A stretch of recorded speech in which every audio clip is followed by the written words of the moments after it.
Vic, ito na yung tatlo sinasabi ko kanina. Hoy! Ayaw luwangan! Luwang!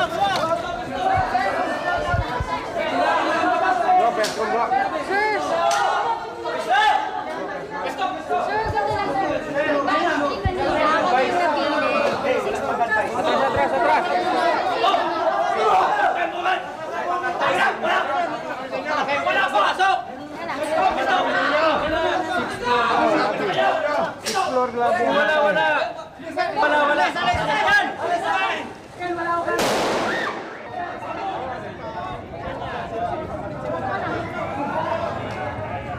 Ha? Ayan,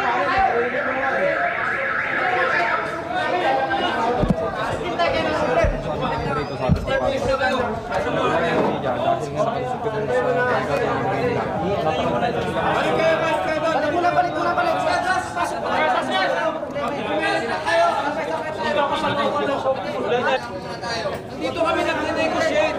Pwede sana, umurong kayo, huwag nyo silang i-provoke at naka-ready ang mga yan. Please, umurong kayo kung nakakayaw. Now!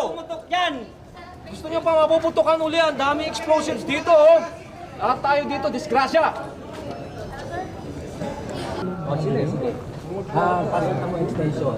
Doon sa Sony. Tayo. Sana ng media at Charlie Papa. Sis.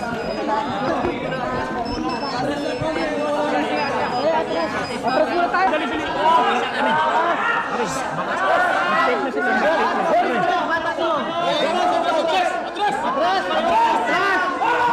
Umatras kayo yan. Sige, ano? Kung bansa natin hindi maayos. Kasi simpleng disiplina, hindi nyo magawa. Yung mga instruksyon na sila, kasama kayo. Ayusin nyo rin sarili nyo. Umatras kayo dyan.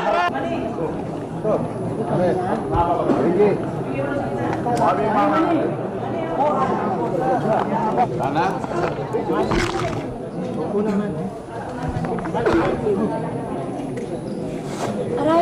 Aray!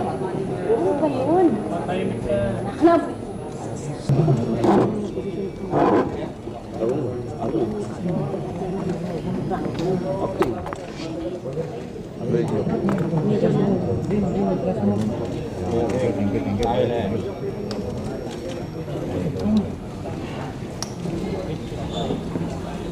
Bilang leader ng grupong ito, sa ngalan ng mga magigiting na sundalong ito, nais muna naming iparating sa bayang Pilipino na kami hindi mga terorista. Kami mga sundalong tumayo, nanindigan at nagsabi lamang ng katotohanan. Gusto lang namin buksan ang mga mata ng ating mamamayan upang malaman nila ang tunay na pangyayari sa ating gobyerno. Narito kami upang sabihin ang aming mga hinaing at ipaabot sa mga kinauukulan. Sa aming pagsasalita na ito, aming binubuksan ang linya ng komunikasyon sa ating gobyerno.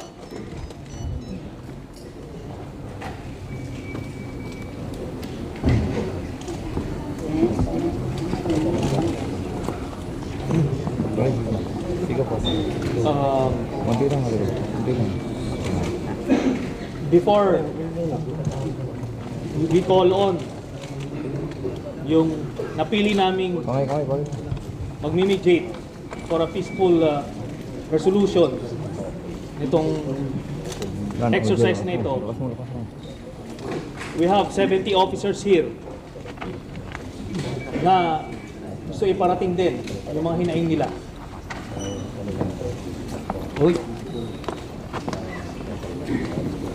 Sir, sa gitna lang siya. I'm Captain Maestro Campo. I'm Captain Maestro Campo. I'm with the Scout Rangers. Sa nakita ko dito ngayon, kayo, mga media, we capsulize everything about the problem of this nation. Nandiyan na lahat. Pagpasok nyo, nagkakagulo kayo. But I do not want to take things against you. Bakit kayo nagkakagulo? Kasi hanap buhay nyo ang kumuha ng news. So, nandiyan na yung economy, nandiyan na yung poverty, nagagawan kayo sa resources, mag-aaway kayo. In a nutshell, ito yung bayan natin. Kami, tumatayo sa tama, moral, and just. Siguro para sa kalaman ng lahat, dapat nyong mabatid. At ang unang tanong, ano ba ang meron sa amin dito? Bakit kami nagsusugal ng buhay namin? Wala. Personally, wala. Kung hindi ang sagot para sa lahat. I belong to an organization, the Armed Forces of the Philippines, and I have spent 8 years of combat duty in Mindanao. At sa ngayon, ako'y tinanong kung ang mga sundalo na nakasama ko at nakita ko na namatay, may kabuluhan ba? Ang sagot ko, wala. At hindi ako titigil hanggat hindi ko nakita na magkakaroon ng kabuluhan ang pagkamatay ng mga sundalo, civilian at damage to property.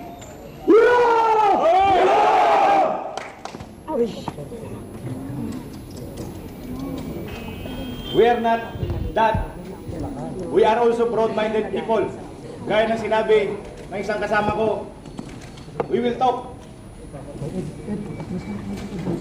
Ang masaklap nga lang, sa paggawa ko ng aking trabaho, nakikita ko mga sundalo, butas-butas ang combat boots, walang poncho. Bakit sa trabaho? Sa kaliwa ko. Samantalang, pumunta ka ng Aguinaldo, Bonifacio. Ang tao dyan, yung staff car, nadidrain na lang yung, lumulubog na yung langis, hindi na magamit.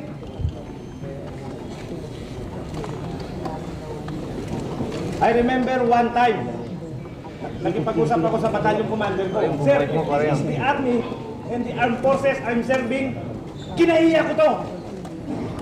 Pero dapat ang mga taong katulad nito, ito yung manatili sa serbisyo.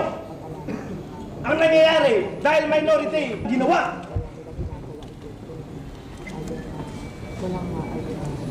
We have fine resolve na dapat ayusin ang organisasyon. We are having a firm stand on this. And we have studied everything. We've studied for a long time. Ang problema, lumalabas sa organisasyon lang. Wala na tayong institusyon na mapagkakatiwalaan. Even the Supreme Court, kini-question. So if 100 years from now, we will die, we will risk a 50-50 chance today para makinabang yung mga apo natin. Sana huwag niyo kami husgahan. Hindi kami terorista. Nung pumasok kami, walang putok kahit minsan, kahit isa, wala kaming pinipik. Para sa labas, yan sa mga sundalo, nakasamahan namin. Mga kabaro, ang nilalaban namin para sa atin lahat ito. Pero alam namin, gumagawa niyo lang kayo ng trabaho nyo. Ang nilalaban namin para sa inyo, para sa atin lahat. The difference between those people outside and those people here inside, we decided to make a stand. Nandito kami. Ito yung stand namin. This is what we believe. We stand for what is true. And we are willing to lay down our lives for this. Ang tanong namin, kayo dyan sa labas, militar man o sibilyan, malala ang problema ng bansa. Ano kayo? Saan ang tayo nyo? Sasakay-sakay na lang ba kayo?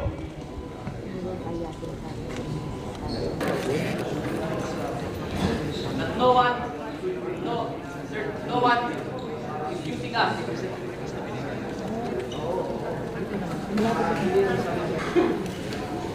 What to give their sympathy to us. Hindi na kulang kalap. And now, after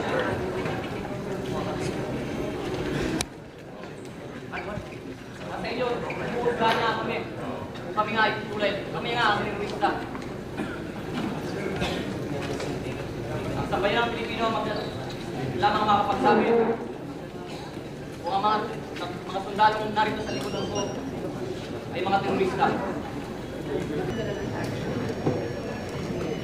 Nais namin na iparating nyo ito sa ating sambayanan. Huwag nyo kaming itago. Nagpakita kami sa inyo ngayon. Naway, makita kami ng sambayan Pilipino kung anong mensahe na gusto namin ipaabot sa kanila.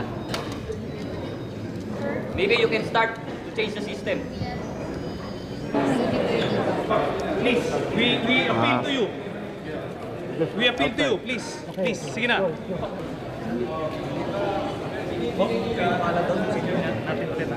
Ito pa ba yung mga tropa? Ha? Ito pa rin.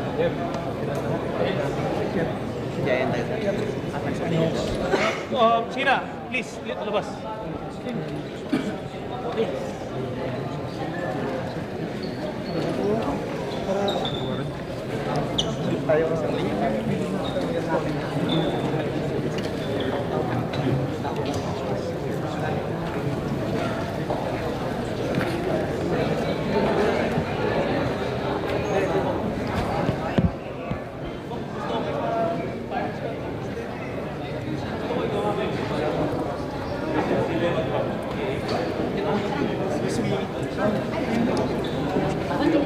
I'm sorry, ma'am. Ma'am, I'm sorry. I'm sorry, ho.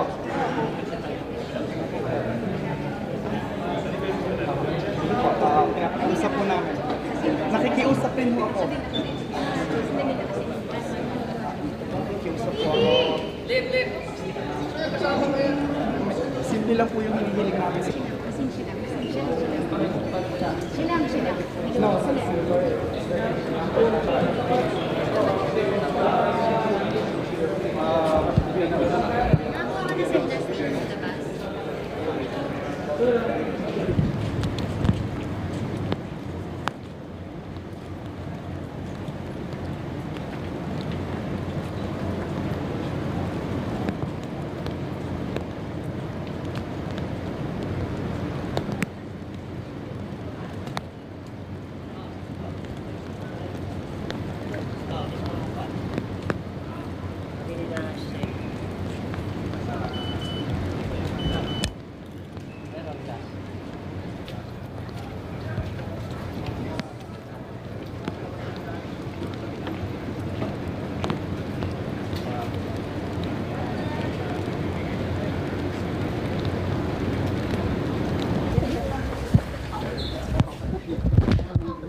Wala na eh. Mas marami. Bawal Wala dito, bawal. nang class dito dahil may mga exclusive dito. Bawal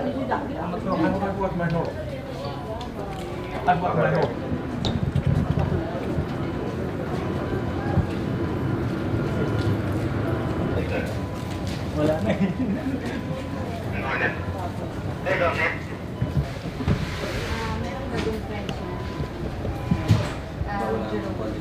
May exclusive.